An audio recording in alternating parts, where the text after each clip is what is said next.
Yo, what's going on, YouTube? And welcome back to Goal Line Hockey. It's your boy, Kevin Forte, and we are taking a look today at the Pittsburgh Penguins as they have clinched a Stanley Cup playoff spot. Guys, it has been 16 straight seasons of playoff hockey in Pittsburgh. It's a great day for hockey because they now know they will be back in the playoffs here in 2022. What went right for the Penguins this year? What's the outlook for this team going into the Stanley Cup playoffs? Do they stand a chance in that very difficult, highly touted Metropolitan Division? We're going to go over all of that today. So, like I mentioned at the top of today's video, 16 straight playoff seasons in Pittsburgh. That is the longest consecutive streak right now in the NHL. 16 straight seasons. You're getting pretty close to the Red Wings, 25 straight seasons. You only have a decade to go. But, all kidding aside, the Penguins are a really, really good team. And a lot of this has been on the backs of two players in particular. It's been Malkin and Crosby.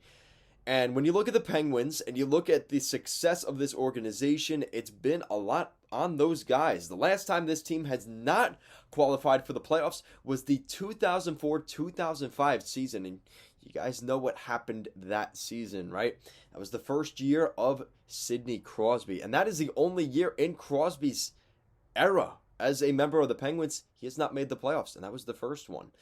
Now, this is another interesting thing here. Since 2017, the Pittsburgh Penguins have not won a playoff series. And the last time, Penguins fans will say, oh, but that's the last time we won a Stanley Cup. So the last time the Penguins won a playoff series was when they last won a Stanley Cup. It's been a long time for the Penguins, and you consider that they've been making the playoffs since then, in 18, 19, 20, and 21. That's 4 seasons that the Penguins have not gotten past the first round. And this has kind of become a theme in Pittsburgh, is they're a good regular season team, but they can't get out of their own way come playoff time, whether that's the Islanders recently or the Washington Capitals. Those two teams seem to be their kryptonite. They just cannot get past them in the first round. And okay, maybe you don't have to worry about the Islanders this year, right? You might not even have to worry about Washington in the first round this year. But the way that they have played against their potential matchup in the New York Rangers in the regular season, the Rangers have kind of spanked the Penguins around during their regular season series. There is a little bit of concern going into the playoffs. Damn, we got to play those guys in the playoffs. That is where things get a little bit interesting. And it's definitely setting up for a pretty good storyline, especially with the way things went with Shesterkin waving the Penguins off the ice, specifically Evgeny Malkin. That's bulletin board material for the Penguins and is, I'm sure, going to motivate them against a very young and energetic Rangers team that may have been a little bit naive, maybe giving some energy there to the Penguins. I don't know if that was the best idea. So that's kind of what you're looking at there. With that said, the Penguins are a really good team.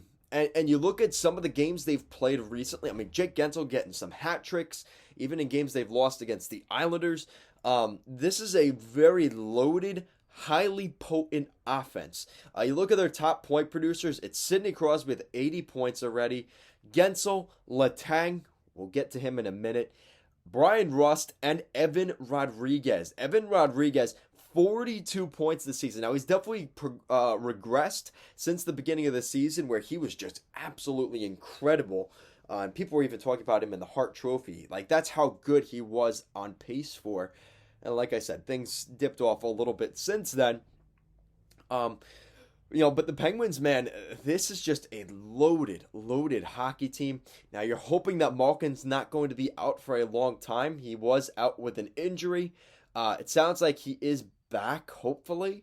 But that's something to consider. And Tristan Jarry being out.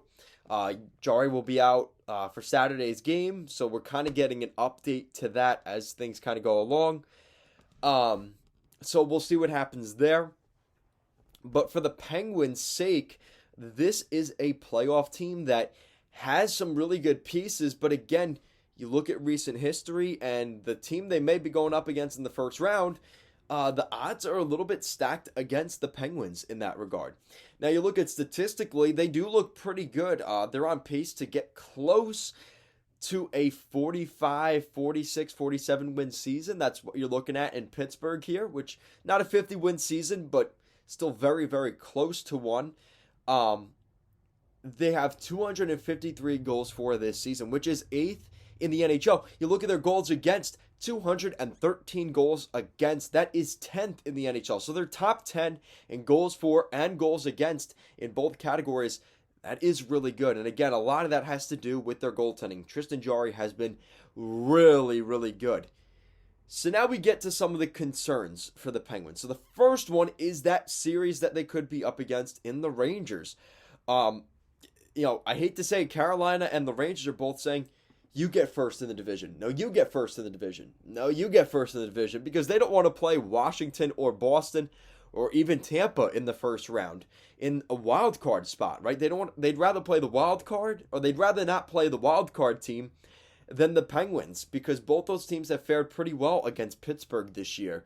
So from the Penguins' perspective, it's kind of like, we're the team that these guys want to play. We're not the consolation prize. They want to play us over the wild card team, and you kind of saw that in that game against at the Garden last week between Carolina and the Rangers.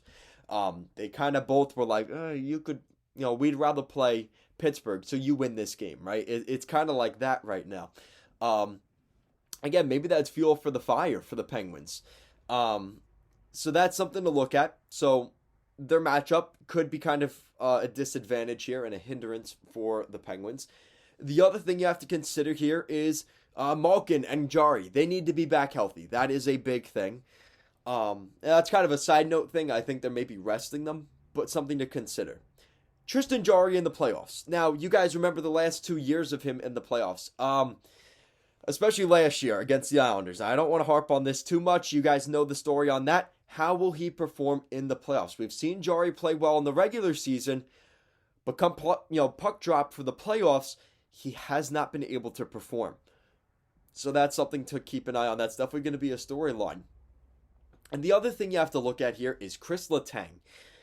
Now, I know Penguins fans have been very frustrated with Letang and his play recently. He's a very good point producer, right? He's third on the team in points, right? Which is very good considering guys like Rust and Rodriguez and Malkin and Kapanen are behind him. But defensively, he is atrocious. And he basically gave away that game at UBS Arena against the Islanders. I mean, he was really, really bad, and he almost blew it for them in overtime. Letang definitely took, he is not a defensive defenseman by any means, right? By any sense of it. So there's concern there. Letang has been brutal recently as a defenseman. I'm not saying offensive production, yes, very solid. But you ask most Penguins fans, you could tell they are frustrated with the turnovers and the odd man rushes because Chris Letang and his questionable moves he's made as a defenseman, right? So that's the other thing to look at. I think the Penguins do have things going against them, and I think a team would love to feast on them in the first round, but you can't, it's kind of one of those things. It's like, be careful what you wish for. Carolina or the Rangers kind of wanting to play Pittsburgh in the first round, that's not necessarily an easy out. You're looking at Malkin and Crosby, 16 straight years of Stanley Cup playoff hockey.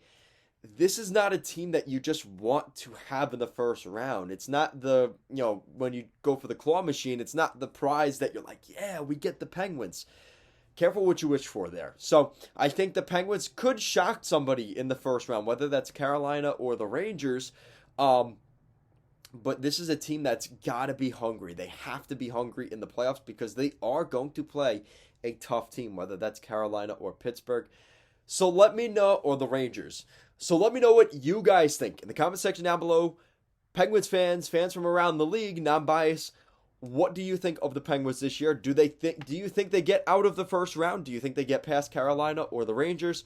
Or is it another season since 2017 that they will not get past the first round? Let me know what you guys think, guys. Thank you so much for watching, and I will see you again next time.